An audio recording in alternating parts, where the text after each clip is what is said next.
Assalamualaikum warahmatullahi wabarakatuh. Kembali lagi bersama Gurumu Channel. Pada kesempatan sebelumnya, kita sudah pernah membahas tentang sikap dan perilaku kewirausahaan, di mana di poin yang ke-9, yaitu knowing how to compete, pernah membahas tentang analisa SWOT. Pada kesempatan kali ini, Gurumu Channel akan membahas tentang analisis peluang usaha. Kemudian, apa yang dimaksud dengan analisis peluang usaha? Dalam Kamus Besar Bahasa Indonesia atau KBBI, analisis diartikan sebagai penyelidikan terhadap suatu peristiwa atau pemecahan terhadap suatu masalah yang dimulai dengan dugaan akan kebenarannya. Analisis peluang usaha dapat diartikan sebagai cara meneliti atau mengidentifikasi sebuah peluang usaha dilihat dari berbagai aspek agar usaha yang dijalankan berhasil sesuai target yang diharapkan. Untuk itu, seorang wirausaha harus melakukan langkah-langkah yang nyata dalam menganalisis peluang usaha yang akan dijalankannya. Untuk lebih detailnya dapat kita lihat di bagian selanjutnya. Berikut adalah langkah-langkah yang harus dilakukan seorang wirausaha. Yang pertama adalah meneliti berapa luas usaha yang akan dilakukannya. Kemudian, yang kedua adalah memilih bentuk usaha apa saja yang akan dilakukan. Dalam langkah ini, seorang wirausaha harus sudah menyiapkan berbagai surat izin usaha. Dan yang ketiga adalah memilih jenis usaha apa yang akan ditekuninya. Langkah ini dapat dilakukan dengan membuat sketsa usaha yang akan ditekuninya. Penyediaan modal usaha, tenaga kerja, bahan baku atau raw material, termasuk menetapkan lokasi dari usaha tersebut. Kemudian yang keempat, mencermati berbagai informasi yang diterima olehnya, termasuk melihat peluang pasar dan saingan dalam bidang usaha yang sejenis. Dan yang terakhir adalah mengamati ada atau tidaknya peta peluang usaha yang menguntungkan, termasuk mencari mitra sahabat. Selain melakukan langkah-langkah tersebut, wirausaha bisa melakukan analisis peluang usaha dengan menggunakan metode SWOT. Analisis SWOT merupakan salah satu teknik analisis untuk mengkaji proses bisnis dalam suatu organisasi secara keseluruhan.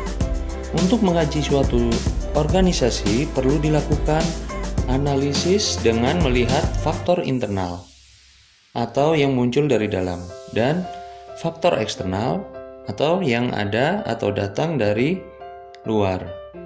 Analisis SWOT menggabungkan kedua faktor tersebut, yaitu faktor internal terdiri dari S atau strength yang berarti kekuatan, dan W atau W atau weakness yang berarti kelemahan, sedangkan faktor eksternal terdiri dari O atau opportunity yang berarti peluang, dan T atau threat yang berarti ancaman.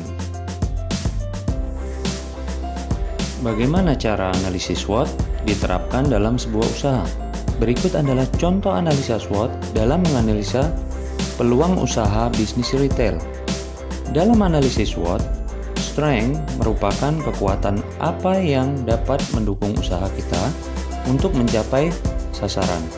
Misalnya, wirausaha yang bergerak di bidang retail melakukan analisis peluang usaha di bidang tersebut. Maka, ia harus menganalisis kemampuannya, antara lain mencakup hal-hal sebagai berikut.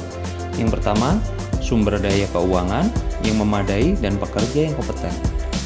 Termasuk juga kebijakan mendasar atau eksternal dan internal. Dan apa yang dilakukan pada saat ini. Kemudian yang poin selanjutnya adalah sedikitnya persaingan pada pasar yang sama. Misalnya tidak ada pebisnis retail yang lain di sekitarnya, sehingga akan menguntungkan usahanya. Poin selanjutnya adalah bangunan retail yang baik karena didukung oleh modal yang baik pula. Kemudian poin selanjutnya juga ada mampu menjangkau konsumen dalam skala besar. Selain itu, perlu pula dipertimbangkan apakah kita bisa membangun dan menjaga hubungan baik dengan pemasok. Kemudian, setelah menganalisis kemampuan tersebut, selanjutnya lakukan analisis dari sisi weakness atau kelemahan. Dalam bisnis retail, aspek kelemahan yang dianalisis antara lain mencakup hal-hal sebagai berikut. Poin pertama, kurang memiliki arah perencanaan strategi yang jelas. Poin selanjutnya, penggunaan fasilitas retail yang kurang memadai. Lalu, poin yang selanjutnya lagi, tidak mempunyai kompetensi manajerial yang baik.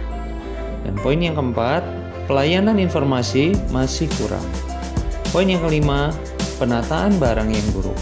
Kemudian, langkah selanjutnya yaitu menganalisis dari aspek opportunities atau peluang.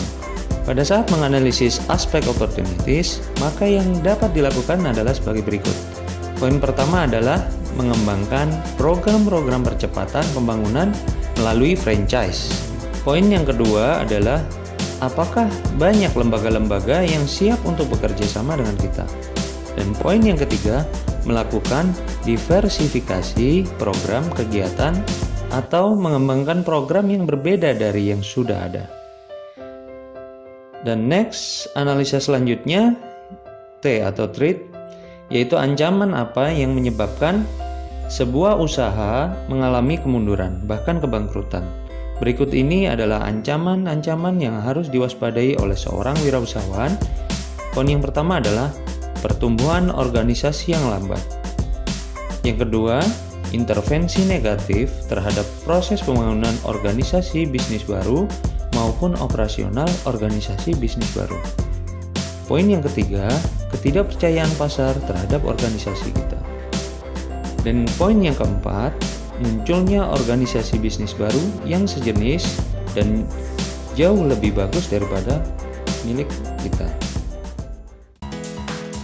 Baik, itu saja yang dapat kami sampaikan pada kesempatan kali ini terkait analisis peluang usaha.